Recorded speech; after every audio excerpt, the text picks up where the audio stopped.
Hola, estudiantes, bienvenidos y bienvenidas. En este video del tutorial Aprendiendo Python desde principiante a mago de código, vamos a aprender el dato non-type de Python. Comencemos. En Python, non-type es el tipo de dato que representa el valor non, el cual indica la ausencia de valor. Esto puede ser en una variable. Es un valor especial que se usa cuando una variable no tiene un valor asignado, cuando una función no devuelve nada explícitamente. Algunas características del tipo non-type es que non es el único valor que tiene este tipo de dato. El non-type indica la ausencia de valor, es decir, que no tenemos un valor o está vacío, pero no es lo mismo que poner cero o una cadena vacía o una lista vacía. Se utiliza como valor predeterminado en funciones o para inicializar variables cuando no se tiene un valor específico. Listo, vamos a ver esto en el código. Venimos a nuestra carpeta curso de Python, abrimos tipos de datos, vamos a abrir aquí Visual Studio Code. Bien, se abrió, cerramos esto, cerramos la consola y vamos aquí a crear un nuevo archivo que diga nontype.py. Listo, pues nontype. Ya se nos abre el archivo que acabamos de crear y vamos a crear una variable que se llame non1 y le vamos a almacenar el dato en este caso que estamos viendo que es el non. Simplemente se escribe non con la n mayúscula, la primera. Vamos a imprimir esto.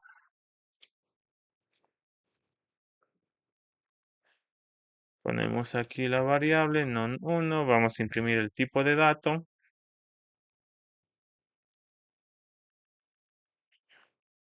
Listo, guardamos, ejecutamos con Python Debugger. Y como ves, se nos imprime el dato que almacenamos en la variable non1, que es non, y nos dice que el tipo de dato, la clase de dato, es non-type. Bien, también tenemos que tener claro que, como te mencioné anteriormente en las características, es diferente nosotros utilizar non o poner cero o un string vacío o una lista vacía. Entonces vamos a poner aquí un número y este le ponemos cero. Ponemos aquí un string, este le ponemos un string vacío y vamos a poner aquí una lista y vamos a poner una lista vacía. Entonces, si nosotros imprimimos aquí el tipo de dato de cada uno de estos, así, vamos a poner aquí el number 1, acá abajo vamos a poner el string 1 y aquí vamos a poner la lista 1, list 1. Guardamos, ejecutamos y como ves, nosotros aquí en la variable number1 estamos almacenando un número, en este caso entero, que es el 0. Y aquí nos dice que el tipo de dato es entero. En este caso en el string estamos almacenando una lista, bueno, un string vacío.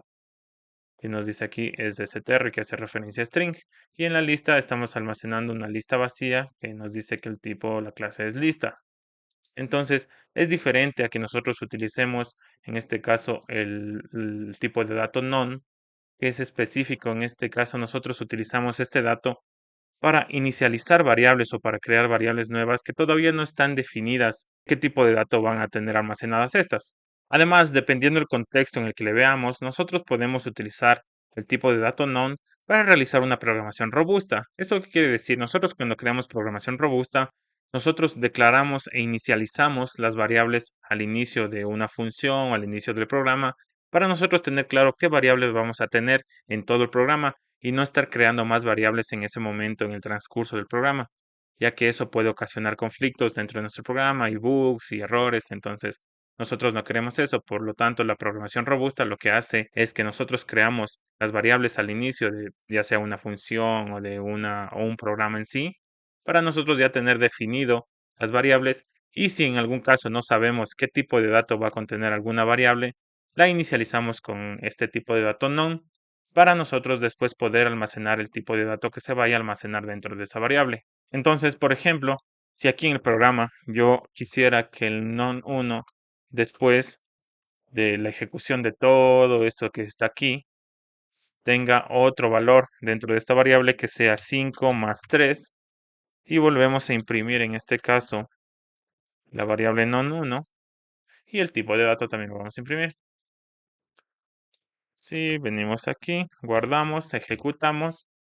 Y como ves, tenemos ahora que la variable non1 almacena el número 8, que es el resultado de sumar 5 más 3. Y nos dice que el tipo de dato ahora ya no es non-type, sino que es un entero. Entonces nosotros estamos reasignando un valor a la variable. Y para esto nosotros primero inicializamos y creamos la variable con el non, que lo hicimos al comienzo del programa, y luego en el transcurso del programa nosotros podemos cambiar el valor que está almacenado en esta variable a un valor que nosotros queramos, en este caso, almacenar dentro de esta variable. De esta manera funciona el tipo de dato non-type. Es muy útil y es muy importante utilizarlo, en este caso, como te menciono, para la programación robusta. Y todo esto que te acabo de hablar acerca de la programación robusta, tómalo con calma. Si no lo entiendes ahora, te aseguro que más adelante, cuando sigas programando y sigas aprendiendo más cosas acerca de programación, lo vas a entender. La programación robusta simplemente fomenta la robustez del código para que éste no tenga errores y bugs. De esta manera nosotros podemos asegurar que nuestro código va a hacer lo que nosotros queremos que haga. Y excelente, con esto terminamos este video y hemos visto todos los tipos de datos más usados en Python. En el próximo video veremos cómo realizar distintas operaciones matemáticas usando Python. Y no lo olvides, suscríbete y activa las notificaciones para no perderte ningún episodio de Aprendiendo Python desde principiante a mago de código. Juntos vamos a abrir la puerta a un mundo de posibilidades.